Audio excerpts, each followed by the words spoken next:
금년 대강절을 맞이하면서 저희가 대강절 이 주님을 기다리는 그런 주님의 강림에 대한 그런 말씀을 우리가 쭉 나누고 있습니다. 처음에는 저희가 야고보서 말씀을 통해서 오래 참으라 하는 그런 말씀을 우리가 나누었고, 두 번째 주부터 지금 데살로니가 후서 말씀을 1장, 2장, 오늘은 3장 이렇게 해서 마지막으로 이렇게 말씀을 봅니다. 근데 정말 주님께서 다시 오실 것 믿으십니까? 네. 주님이 오실 때 어떤 일이 일어나는지도 아시죠?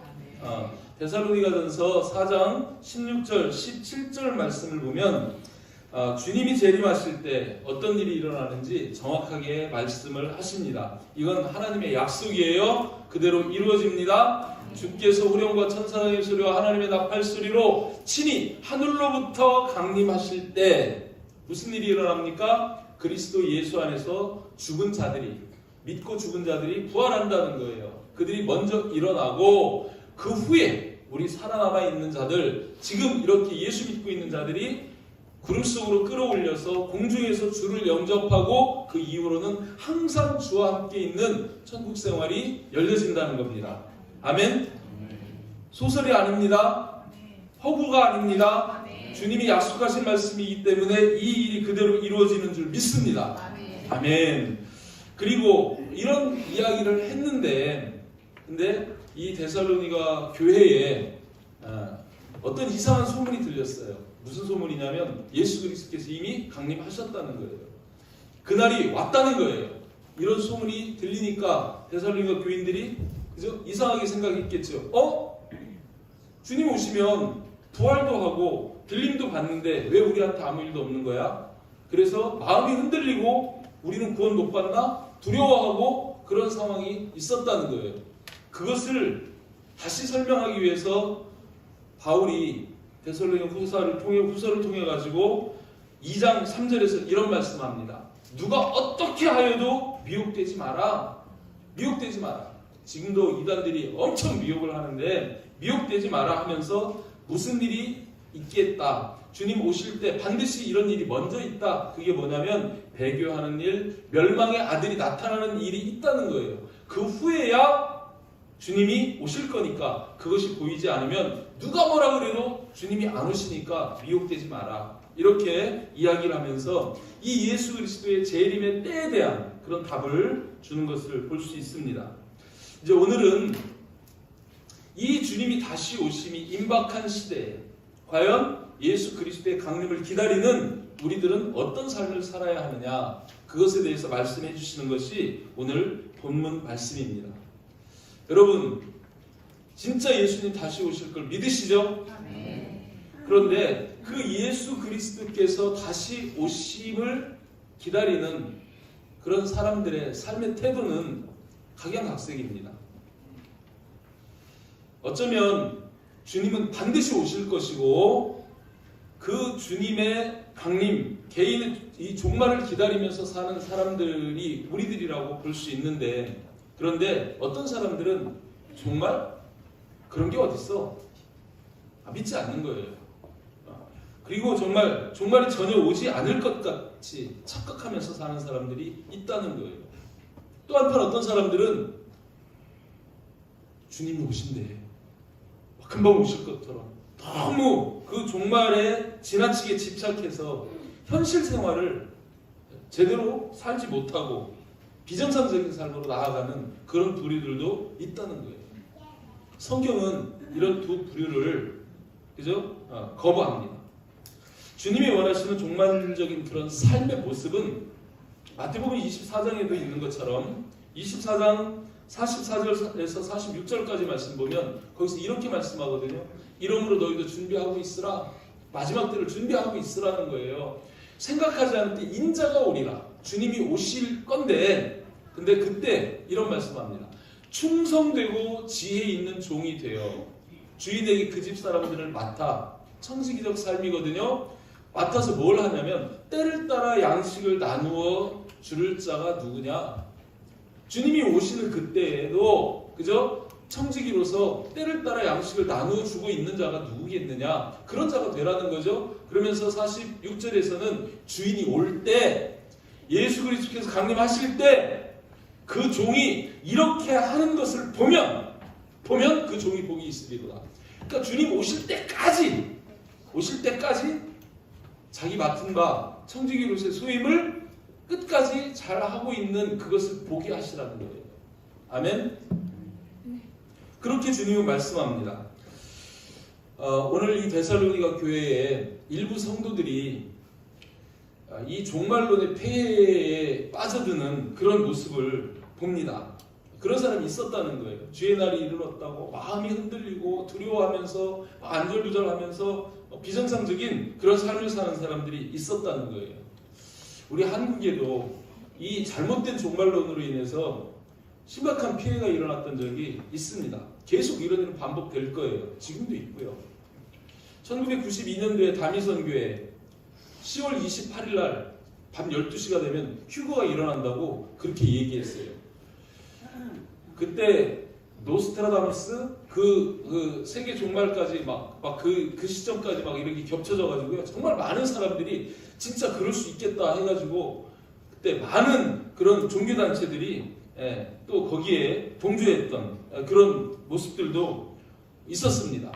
그래가지고 진짜 12월 28일 날 흰 옷을 입고 막 교회에 모여가지고 그들이 부활할 거라고, 승천할 거라고, 휴거할 거라고 막 그러면서 막 찬양을 부르고 있는 거를 KBS, MBC 이런 데서 막 다 그냥 TV가 와가지고 중계하고 있는 거예요. 진짜 휴거가 일어나는지 안 일어나는지.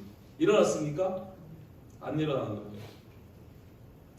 아니 성경이 말씀하기를 아들도 모르고 천사도 모른다는 그날을 이장님이가 어떻게 알겠어요? 말이 안 되는 거죠. 설사 그날 그런 일이 있다 그 사람이 그렇게 얘기하면 안 하실 것 같아요. 말이 앞뒤가 안 맞아지니까. 그죠? 그래요. 근데 결국은 안 됐어요. 그런데 거기 모였던 사람들이 어떤 사람들이냐? 주님께서 다시 오신다. 휴가가 일어난다 하니까 학교 그만두고 가출하고 직장 때려치우고 그러고 그냥 교회에다가 그냥 있는 재산 없는 재산 다 막 헌금하고 그죠? 10월 28일에다 맞춰가지고 헌금하고 막 그렇게 한 거예요. 그래가지고 정말 그때 당시에 최저임금 한 달 20만원, 대학생 초봉이 50만원, 그리고 4인 가족 생활비가 평균 100만원 이 정도 할 때 35억이 넘는 돈을 통장에다 저금해 놓고 있는 거예요. 또 그 중에 일부는 그 목사님이 진짜 부채에 되나 몰라. 근데 92년 10월 28일 날 하늘로 들림받는다고 그래놓고 자기는 93년도에 만기가 되는 그 채권에다가 투자를 해놓은 거예요. 말이 돼요? 나중에 그게 들통이 나가지고 사기죄도 걸린 거 아니에요. 그것 때문에. 그래가지고 징역 살았습니다. 그런데 그런 일 그때만 있었던 게 아니고 지금도 마찬가지입니다. 최근에도 2014년도부터 시작된 그 은혜로교회 사건 여러분 아시나요? 남태평양의 피지섬으로 성도들이 다 한국에 있는 재산 다 팔아가지고 그리 이주하는 거예요. 왜? 종말이 오는데 종말을 피해서. 예수님이 오시면 남태평양 피지섬에는 종말이 안 오나요? 그러지 않아요? 근데 그 종말을 피해서 거기를 갔다는 거예요. 거기도 마찬가지입니다. 자기들의 왕국을 만들어 놓고 그죠? 타작마당이라는 그런 이상한 걸 만들어가지고 서로 막 때리고 그러면서 막 그죠? 성도들을 막 공포에 질리게 하고 막 우리 청소년들, 중학생, 고등학생들 그거 쳐다보면서 아 순종 안 하면 매 맞는구나 막 겁에 질려가지고 막 이렇게 굴종하게 하고 막 이런 부작용들이 일어났던 거예요. 자 정말 주님 오심이 임박한 그 시점이 되면은요 그런 혼돈이 모든 교회 안에 일어날 가능성이 있다는 겁니다. 주님이 임박하다고 할 때 여러분 미혹되지 마시기를 바랍니다. 그런 것들에 대해서 흔들리고 두려워하지 마시기를 바랍니다. 그래서 오늘 이 본문 말씀에서는 마지막 때를 맞이하는 성도들의 삶이 어떠해야 되느냐 그거를 분명하게 가르쳐 주시는 거예요. 자 1대지 한번 따라서 합니다. 게으르고 무질서하게 행하지 말라. 6절 말씀을 보면 형제들아 우리 주 예수 그리스도의 이름으로 명하노니 너희를 명하노니 게으르게 행하고 우리에게 받은 전통대로 행하지 아니하는 모든 형제에게서 떠나라 이렇게 말씀해요. 우리 주 예수 그리스도의 이름으로 너희를 명한다는 것은 예수님께서 명령하시는 말씀입니다. 아멘? 그럼 우리 귀담아 들어야 돼요. 근데 뭐라고 말씀하냐면 게으르게 행하고 우리에게 받은 전통대로 우리가 전한 복음대로 우리가 전한 말씀대로 행하지 아니하는 모든 형제에게서 떠나라는 거예요. 여기에서 떠나라는 것은 그들로부터 완전히 이렇게 막 갈라서라 막 이런 얘기가 아니고 그들을 본받지 말라는 거예요. 교회 형제들에게 이야기하는 겁니다. 그들과 함께 그런 방식으로 행동하지 말라는 거예요. 아멘? 성경에서 이거를 경계하는 겁니다. 다미선교회나 은혜로 교회처럼 그렇게 하지 말라는 거예요. 이 잘못된 종말 의식 때문에 그들은 어떻게 했냐면 게으르게 행했습니다.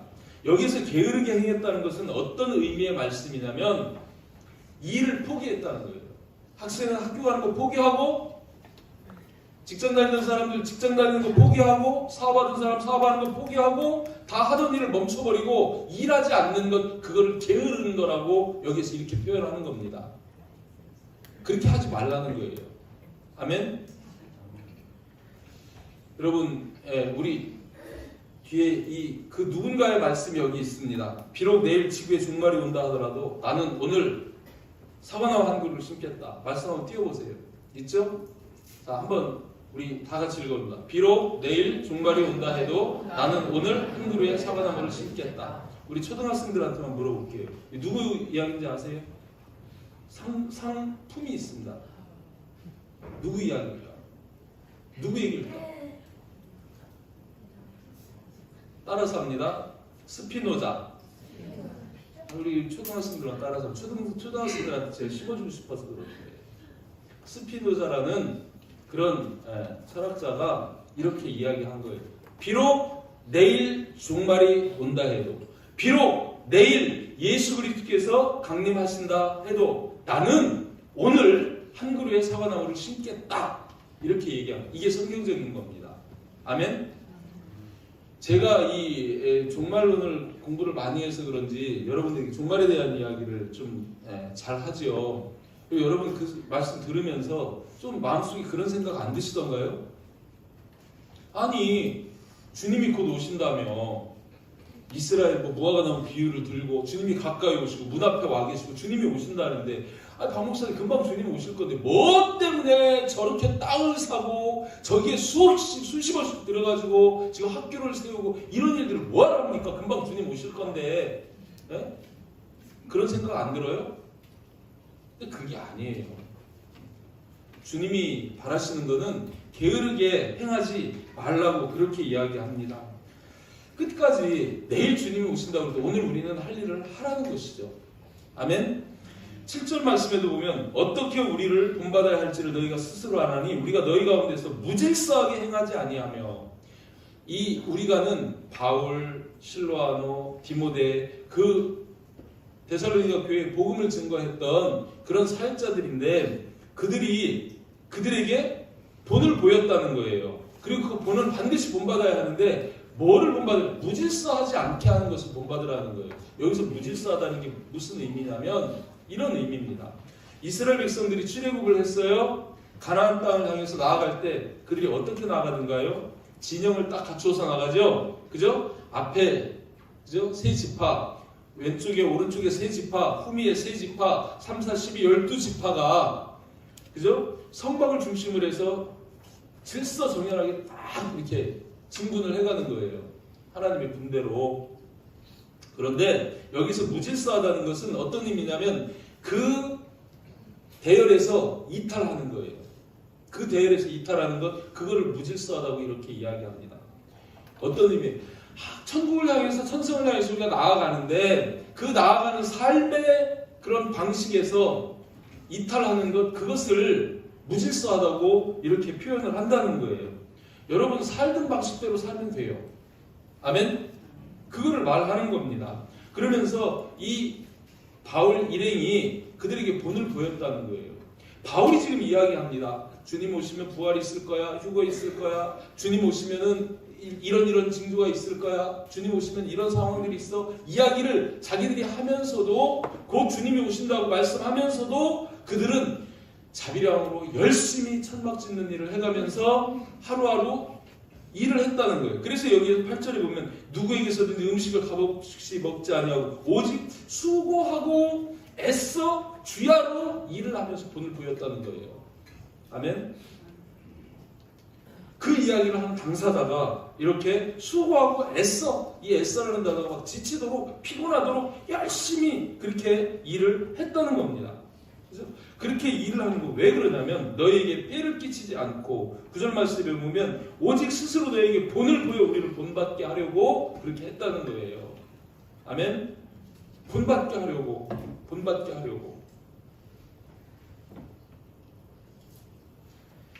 여러분, 일하기를 포기하지 마시길 바랍니다. 아멘. 일하기를 포기하지 마시길 바랍니다. 마지막 때가 됐다고 그래서 막 이렇게 막 학교 때려치우고 그렇게 하지 말라는 거예요. 일상적인 삶을 버리지 말라는 거예요. 정말 우리 삶 속에서 여러분 은퇴도 하지 마시길 바랍니다. 저는 은퇴 안 하려고 해요. 내가 아직 일할 수 있는 힘이 있고 일할 수 있는 시간이 있다 그러면 일해야 되는 거예요. 일하지 않으면 죄입니다. 죄. 오히려 끝까지 주님 오실 때까지 우리는 일상을 포기하지 않고 끝까지 정말 이렇게 예배하고 공부하고 직장생활하고 그 일상을 성실하게 살아가시기를 주님의 이름으로 축복합니다. 자, 두 번째 우리에게 주시는 말씀은 이런 말씀이에요. 조용히 일하여 자기 양식을 먹으라. 한번 같이 합니다. 시작. 조용히 일하여 자기 양식을 먹으라. 아까 게으르게 행한다는 건 일을 포기한 사람들이에요. 근데 여기에서는 뭐라고 얘기하냐면 일하라는 거예요. 조용히 일하라는 거예요. 조용히 일해서 자기 양식 먹으라는 거예요. 남한테 패기치지 말고. 10절 말씀에 우리가 너희와 함께 있을 때에도 너희에게 명하기를 명령으로 이야기합니다. 누구든지 일하기 싫어하거든 먹지도 말게 하라 했다는 거예요. 그런 이야기를 했어요. 바울이 전했다는 거예요. 일하기 싫어하거든 먹지도 말게 하라. 유대 격언이거든요. 신학자들은 이거를 노동의 황금률이다 뭐 이렇게까지 얘기해요. 그죠? 일 안 하면 먹지 마라. 안 먹으면 못 살아요. 생명을 유지를 할 수가 없습니다. 그러니까 일과 생명은 어쩌면 같은 거예요. 맥을 같이 하는 거예요. 일하지 않으면 먹지 말고, 그죠? 이렇게. 왜 이렇게 얘기를 하냐면 성경적으로 그게 맞기 때문에 그렇죠. 창세기 3장 19절에 보면 아담이 죄를 지었을 때 하나님이 판결을 하십니다. 어쩌면 그에게 저주 같은 말씀을 하시는데 내가 흙으로 돌아갈 때까지 얼굴에 땀을 흘려야 먹을 것을 먹으리니 이런 말씀을 해요. 얼굴에 땀을 흘려야 먹을 것을 먹으리니. 근데 언제까지요? 흙으로 돌아갈 때까지. 흙으로 돌아간다는 죽는 거거든요. 죽을 때까지 일하고 일해서 먹으라는 거예요. 이게 어쩌면 하나님이 죄 지은 아담을 저주하는 것 같지만 실제는 우리 삶 속에 일할 수 있음이 축복입니다. 일해서 우리가 먹을 수 있음이 축복입니다. 아멘? 내 손이 수고한 대로 먹는 거예요. 잃어버리지 않고. 그러면서 이렇게 바울이 지적을 해요. 우리가 들은즉 11절에서 우리가 들은즉 너희 가운데 게으르게 행하여 일하지 않는 거죠. 도무지 일하지 아니하고 일을 만들기만 하는 자들이 있다는 거예요. 마지막 때가 됐다고 일하지 않고 있는 것 가지고 탕진하면서 그렇게 산다거나 그러면 안 된다는 거예요. 하루하루 성실하게 일하라는 거예요. 그리고 일을 만든다는 것은 남의 일에 참견하는 거거든요. 이 참견이라는 단어 비슷한 건데 이런 거예요. 이쪽은 열심히 주님이 내일 오신다고 그래요. 오늘 사과나무를 심는 사람들이에요. 열심히 하루하루 주님 오실 때까지 수고하고 일하는 사람들이에요. 근데 이쪽은 주님 오신다고 학교도 때려치고 직장도 포기한 사람들이에요. 그러면서 이쪽 사람들한테 얘기하는 거예요. 바보 같은 사람들아. 금방 주님 오시는데 더 일하면 뭐해? 돈 더 벌면 뭐해? 그러면서 엉뚱한 짓 하지 말고 주님 오실 준비하자고. 일 그만두라고. 미련한 짓 하지 말라고. 참견하고 그들의 일을 방해하고 충동질하고 그러면서 문제를 일으키는 거예요. 그런 사람을 지금 여기서 일을 만드는 사람이라고 그렇게 이야기합니다. 여러분 한번 생각해 보십시다. 예수님은요, 일하는 사람을 부르십니다. 아멘? 게으른 사람을 안 불러요. 예수님이 제자를 부르실 때 마태복음 4장 18절하고 21절 말씀 보면 이렇게 말씀합니다. 갈릴리 해변에 다니시는 거예요. 지금 쭉 다니시면서 찾고 있어요, 제자를. 근데 두 형제, 베드로라고 하는 시몬하고 그의 형제 안드레가 바다에서 금을 던지는 것을 보시고 그들을 부릅니다. 금을 던지는 거, 일하는 것을 보고 그들을 부르셔요. 21절 말씀도 보면 더 정확하게 이렇게 말씀합니다. 거기서 더 또 가시는 거예요. 가시다가 다른 두 형제, 곧 세베대의 아들 야고보하고 그 형제 요한, 열심히 일하는 이 사람들이 나중에 그 리더 그룹이 되잖아요. 베드로, 야고보, 요한. 근데 그의 아버지 세베대와 함께 배에서 금을 깁는 것을 보시고, 그 뜨거운 햇빛 아래서 금을 깁는 것, 일하는 것을 보시고 그들을 제자로 부르시는 거예요. 아멘? 똑같습니다. 열심히 일하는 사람을 하나님은 제자로 택하시는 거예요. 제자로 부르시는 거예요. 그러면 이들을 천국으로 데려갈 때도 일하는 현장에서 데리고 갑니다. 증거를 댈게요. 마태복음 24장 39절에서부터 41절까지 말씀 봅시다. 마태복음 종말장입니다. 마지막 때의 이야기를 하면서 주님께서 이렇게 얘기하세요. 홍수가 나서 그들을 다 멸하기까지 깨닫지 못하였으니, 노아 때 그랬어요. 그런 것처럼 인자의 임함도 그럴 거라는 거예요. 그러니까 마지막 주님께서 강림하실 때 그때도 이와 같은데, 그때에 40절 말씀에 그때에 두 사람이 밭에 있으면 한 사람은 데려가고 한 사람은 버려둠을 당한다는 거예요. 어디에 있어요? 이 사람이? 밭에서 일하고 있어요. 밭에서 똑같이 일하고 있는데 그 중에 믿음 있는 사람은 데려가고 믿음 없는 사람은 안 데려가요. 그러니까 믿음이 있고 밭에서 일하는 사람을 데려갑니다. 그 다음 말씀 보면 41절에 두 여자가 맷돌질을 하고 있습니다. 맷돌을 갈리면서 자기 할 일을 하고 있는 거예요. 열심히 그 일을 하고 있는데 한 사람은 데려가고 한 사람은 버려둠을 당해요. 세상에 열심히 일할 때 믿음을 가지고 열심히 일하는 사람, 그 사람을 데려간다는 거예요. 24장에, 마태복음 24장 마지막 장에 주님이 임할 것을 이야기하면서 이렇게 얘기합니다. 이게 무슨 얘기입니까? 아까도 청지기로서 끝까지 주님이 와서 그렇게 일하는 것을 볼 수 있게 해야 되고, 우리도 주님 오실 때 우리가 열심히 현장에서 열심히 살고 있는 것을 보게 하셔야 되는 겁니다. 아멘? 거기서 데려가시는 거예요. 침대에서 데려가는 게 아니고, 빈둥빈둥 놀고 있는 바닷가에서 데려가는 게 아니고, 열심히 일하고 있는 그 현장에서 부르시고 그 현장에 데려가신다는 거예요. 열심히 사시길 바랍니다. 아멘? 아멘. 열심히 일하시기를 바랍니다. 게으른 사람은 사탄도 싫어한다는 거예요. 게으른 사람은 사탄도. 왜 그래요? 게으른 사람하고는요, 아무 일도 도모할 수가 없습니다. 게으른 사람 무용지물이거든요. 여기 제 잠언에 보면 잠언 10장 26절에서 이런 말씀을 하시거든요. 게으른 자는, 여러분 잘 생각하세요. 게으른 자는 그 부리는 사람에게, 우리에게는 예수님인데 그 부리는 주인, 그 주인이 볼 때 이 게으른 사람은 마치 이에 식초 같다는 거예요. 여러분 입에다 식초 한번 넣어보세요. 어때요? 막 시리잖아요. 막 몸소리가 터지잖아요. 그죠? 저는 식초를 잘 먹으니까 생식초도 먹어요. 100% 양조 식초도 꿀꺽꿀꺽 먹어요. 그런데 대부분의 사람은 식초가 입에 그냥 막 한 스푼 들어오면 막 셔가지고 막 진저리를 치잖아요. 막 이럴 거예요. 근데 또 눈에 연기 같다는 거예요. 여러분 눈에 연기 들어가면 어떻게 돼요? 눈을 질끈 감아 보기도 싫고 눈물만 나고 막 짜증나고 막 그렇잖아요. 이게 누가 이런 상태라면 게으른 자를 대하는 주인의 마음이 그렇다는 거예요. 게으른 사람을 대하는 게. 게으르지 마시길 바랍니다. 생각도 부지런해야 되고 손발도 부지런해야 되고 행동도 부지런해야 되고 좀 부지런히 열심히 살면은요 성공하는 거예요.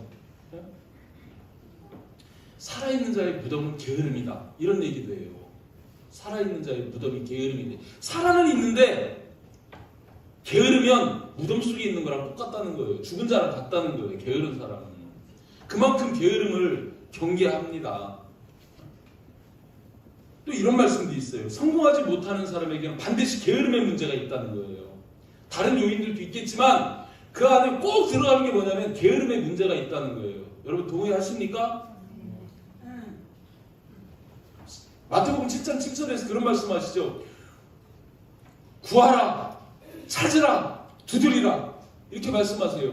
열심히 구하고 열심히 찾고 열심히 두드리면 어떻게 되죠? 찾는 자에게 찾게 하시고 두드리는 자에게 열리게 하시고 구하는 자에게 자마다 얻을 거라고 말씀하시잖아요.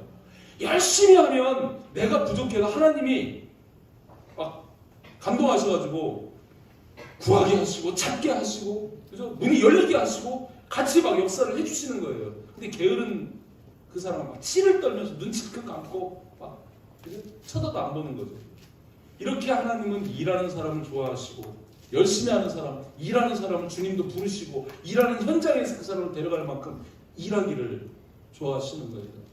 아멘. 주님 오신다고 그래서 마지막 때 제가 왜 이걸 힘줘서 말씀드리냐면 정말 주님이 임박하다고 그 징조가 보여질 때도 동요하지 말고 흔들리지 말고 그죠? 마음이 흔들리지 말고 두려워하지 말고 끝까지 자기 자리에서 열심히 자기 할 일 하고 있으면 주님이 알아서 데려가시는 거예요. 아멘. 그거를 말씀하시는 겁니다. 안 오셨으면 좋겠어요. 저도 솔직히 우리 살았을 때는 안 오셨으면 좋겠어요. 그때 주님 오시면 우리한테 얼마나 힘든 환란이 닥치는지를 알기 때문에. 그런데 살아있을 때 오실 수도 있잖아요. 그럼 우리는 미리 알고 대비를 해야 되죠. 지피지기면 백전백승인데 미리 이런 상황이 올 수도 있으니까 어떤 상황 속에서도 여러분 흔들리지 말고 조용히 일하시길 바랍니다. 호들갑 떠지 말고 막 이렇게 여기서 조용히라는 것은요 막 그런 의미예요. 그죠? 문제 만들지 말고 그렇게 하라는 거예요. 그렇게 자기 자리에서 조용히 일하고 있으면 되는 겁니다. 아멘? 끝까지 주님 오시기 전까지 우리도 그래서 그렇게 하는 거예요. 링컨 대통령이 국회의원 출마해가지고 유세를 합니다. 유세를 하는데 하루는 큰 교회에서 이제 하는 거예요. 근데 자기 경쟁자하고 함께 거기에서 이제 공동 유세를 하는 거예요. 근데 먼저 그 경쟁자가 이제 연설을 합니다. 연설을 하다가 그런 얘기하는 거예요. 천국 가시고 싶은 손 들어보세요. 그러니까 한 반쯤 들었대요. 그러니까 이상하다. 나머지 지옥 가겠다는 얘기가 지옥 가기 싫은 사람 손 들어보세요. 이렇게 다 들었대요. 그런데 한 사람만 안 들었어요. 링컨만 안 들었어요. 손을.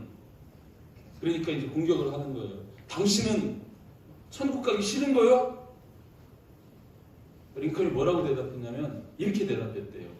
그 다음 날이 이제 투표일인데 내일 당신은 천국 가시오. 나는 내일 국회로 가겠어. 일하러 국회로 간다고. 무슨 말이에요? 천국도 중요하지만 오늘 내가 해야 할 일을 하는 것 그것이 중요하다는 걸 가르쳐주는 말씀인 거죠. 아멘? 주님 오시고 안 오는 건 사실 우리가 오시란다고 오실 거예요? 오지 말란다고 안 오실 거예요? 상관없잖아요. 끝까지 맡은 바 일을 잘하는 그런 여러분 되시기를 주님의 이름으로 축복합니다. 네. 세 번째 대지입니다. 한번 또 따라서 합니다. 선을 행하다가 낙심하지 말라. 13절 말씀이 형제들아 너희는 선을 행하다가 낙심하지 말라 이렇게 말씀하세요. 지난주 금요일 날도 우리가 모든 사람 앞에 선한 일을 도모하라 이런 말씀을 가지고 또 말씀을 나누기도 했는데 선을 행하는 것, 선한 일을 하는 것 이게 무슨 일을 선한 일이라고 하느냐.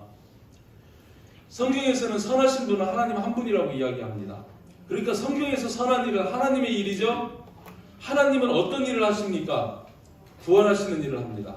하나님의 최대 관심은 영혼 구원에 있어요. 그러니까 선한 일은 뭐냐면 영혼 구원하는 일이에요. 그래서 복음을 증거하고 말씀을 전파하고 전도하는 일 이것이 성경에서는 선한 일이라고 이야기하는 거예요. 틀림없습니다. 도덕적인 선한 일, 윤리적인 선한 일 그것도 선한 일이지만 성경에서 말씀하시는 선한 일은 영혼 구원에 관한 일이 선한 일이에요. 아멘. 그런 선한 일을 하다가 낙심하지 말라는 거예요. 이 선한 일을 이렇게 우리가 대비해 보면은 그게 이 복음 증거의 일이라는 게 나오는데 사도행전 10장 38절 말씀 볼까요? 거기에 보면은 하나님이 나사렛 예수에게 성령과 능력을 기름 붓듯 하셨으며 자 그가 두루 다니시며 선한 일을 행하셨어요. 예수님이 두루 다니시면서 선한 일 했어요. 무슨 일 합니까? 선한 일을 하셨어요? 내가 전도하리니 나는 이를 위하여 왔노라. 좀 전도하시는 거예요. 마귀에 눌린 사람들을 고치셨으니 이는 하나님이 함께 하셨습니다. 두루 다니시면서 선한 일을 하셨는데 마태복음 4장 23절로 가면 갈릴리에 두루 다니시면서 선한 일을 하셨다고 하니 그게 무슨 일이냐면 회당에서 가르치시며 복음을 전파하시며 모든 약한 것을 고치시니 가르치시고 고치시고 전파하시는 이 일이 선한 일입니다. 이 일을 왜 하셨어요? 영혼 구원 때문에 하신 거예요. 아멘? 아멘. 그러니까 주님 오실 때까지 이런 선한 일을 하고 낙심하지 말라는 거예요. 왜 낙심하지 말라고 합니까? 낙심되는 일이 너무 많으니까. 낙심되는 일이 있으니까 낙심하지 말라고 얘기하는 거예요. 여러분 전도하고 복음 전파하고 그런 일 하다가 여러분 낙심하는 일 있죠? 있어요. 왜 낙심합니까?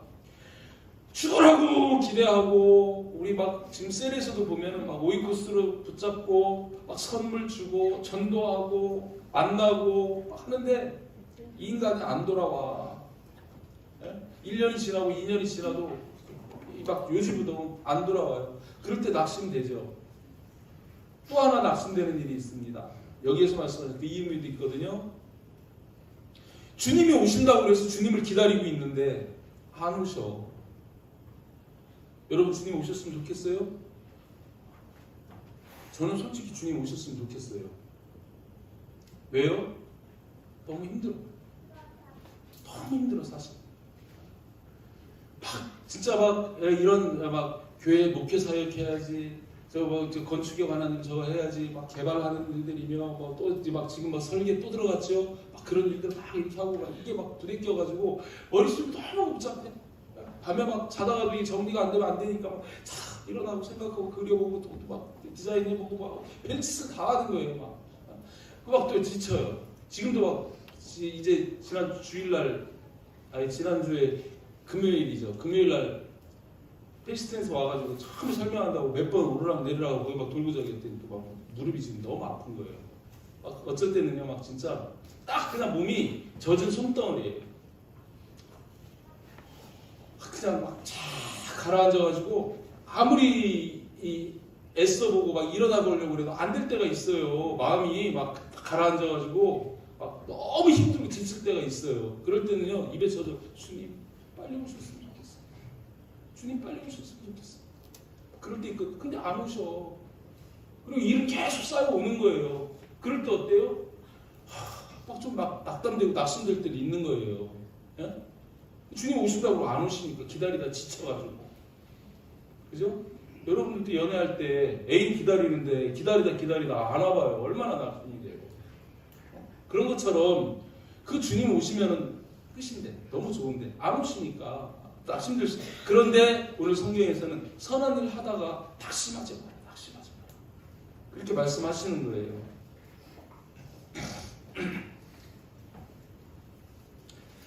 갈라디아서 6장 9절에서 그래서 이런 말씀합니다. 우리가 선을 행하되 낙심하지 말지니 포기하지 말지니 때가 이르면 거두리라. 아멘. 여러분이 복음 전하고 그 사람이 안 돌아온다 그래도 여러분 낙심하지 마시길 바랍니다. 포기하지 마시길 바랍니다. 전했으면 되는 거예요. 때가 되면 주님이 돌아오게 하시거든요. 때가 되면 열매 맺게 하시거든요. 야고보서 5장에서도 그런 말씀 하잖아요. 야고보서 5장 7절 8절 말씀 보면 형제들아 주께서 강림하시기까지 길이 참아라. 어떻게 참으라고요? 농부가 땅에서 나는 귀한 열매를 바라고 길이 참아서 이른 비와 늦은 비를 기다리는 것처럼 너희도 길이 참고 마음을 굳건하게 해라. 주의 강림이 가까우시니라. 농부가 씨 뿌려놨어요. 한 달이 지나도 열매가 안 생겨. 두 달이 지나도 열매가 안 생겨. 그래도 오래 참으라는 거예요. 포기하지 말고. 주님이 오시면 열매 맺는 줄 믿습니다.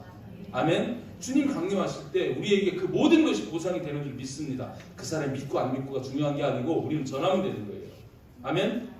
그래 선을 행하고 낙심하지 말라고 그렇게 말씀합니다. 그러면서 추가적인 당부를 하나 하죠. 또 다른 선행을 권면하는데 그게 14절 15절 말씀입니다. 데살로니가 형제들 중에서 이 편지에 한 우리말을 순종하지 않는 자가 있으면 그 사람을 지목해서 사귀지 말고 그러하여 부끄럽게 하라는 거예요. 그죠? 지금까지 예수 강림에 대한 이런 이야기를 쭉 했는데도 불구하고 순종하지 않으면 그 사람을 지목하여라는 건 주목해서라는, 그 사람 딱 찍어가지고 주목해가지고 사귀지 말라는 거예요. 교제하지 말라는 거예요. 섞이지 말라는 거예요. 그리고 그로 하여금 부끄럽게 하라는 거예요. 부끄러움을 느끼도록 만들으라는 거예요. 그러면서 한마디 더 하죠. 15절에 그러나 원수와 같이 생각지 말고 형제와 같이 권면하라. 이렇게 얘기해요. 그를 완전히 왕따시키고 그냥 교회에서 그냥 이렇게 내쫓는 것이 아니라 형제처럼 얘기고, 형제 포기할 수 없잖아요. 돌아올 수 있도록, 회개하고 돌아올 수 있도록 그에게 권면하라고 그렇게 말씀하는 것을 볼 수 있습니다. 실족시키시는 것이 목적이 아니라 회개해가지고 돌아오게 하는 게 목적이라는 거예요. 아멘. 하나님은 그런 마음으로 지금 말씀하시는 겁니다. 비록 지금 우리 가운데에도 그런 사람들이 있어요. 정말 마지막 때라고 그래가지고 우리 지금 교회에서 막 떠나서 이단 막 가 있고 막 한 그런 사람들 보면 그렇잖아요.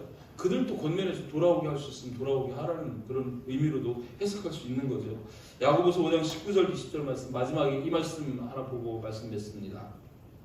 내 형제들아 너희 중에 미혹되지 말라고 그랬는데 미혹되어 진리를 떠난 자를 누가 돌아서게 하면, 그런 자들을 다시 돌아오게 하면 너희가 알 것은 죄인을 미혹된 길에서 돌아서게 하는 자가 그의 영혼을 사망에서 구원하는 거다. 이렇게 말씀하시는 거예요. 아멘. 꼭 여러분들은 이 중심을 바로 가지시기를 바랍니다. 금년 대강절에 이 4주간을 통해서 주님 다시 오심과 그 다시 오실 때 우리는 어떻게 해야 되는지 이것들을 쭉 이렇게 말씀을 나눴는데, 여러분 그냥 스쳐 듣지 마시고 그리고 마음에 이렇게 새기시고, 특별히 오늘 우리에게 주시는 이 말씀들을 여러분 마음에 새기시고, 그리고 정말 그렇게 살아가며 또 그 길에서 떠난 그런 형제들을 오히려 돌아오게 하는 그런 삶을 사는 우리들이 되기를 바랍니다. 예수 그리스도께서 다시 오심을 기다리는 대강절 4주차에 주님을 기다리는 성도의 생활 무엇인지 바울의 권면으로, 예수님의 명령으로 우리가 들었습니다. 첫 번째는 뭐였습니까? 게으르거나 무질서하게 행하지 말라. 아멘입니까? 두 번째는 조용히 일하여 자기 먹을 것 먹어라. 조용히 일해라. 끝까지 일해라. 게으르게 일 포기하지 말고 끝까지 일해라. 이런 말씀이시죠? 두 번째 그거였습니다. 세 번째는 선을 행하다가 영혼 구원하는 일 끝까지 청지기적 삶으로 영혼의 양식을 나누어 주며 끝까지 그 일을 하면서 낙심하지 마라. 포기하지 마라. 주님 말씀하시는 겁니다. 그런 모습을 주님은 원하시는 거예요. 이 건강한 이 종말에 대한 정체성을 가지시고, 그리고 정말 주님 오시는 그 때를 준비하면서 마음에 흔들림이 있거나 두려워하지 않고 성실하게 살아가는 그런 저와 여러분 될 수 있기를 주님의 이름으로 축복합니다. 아멘.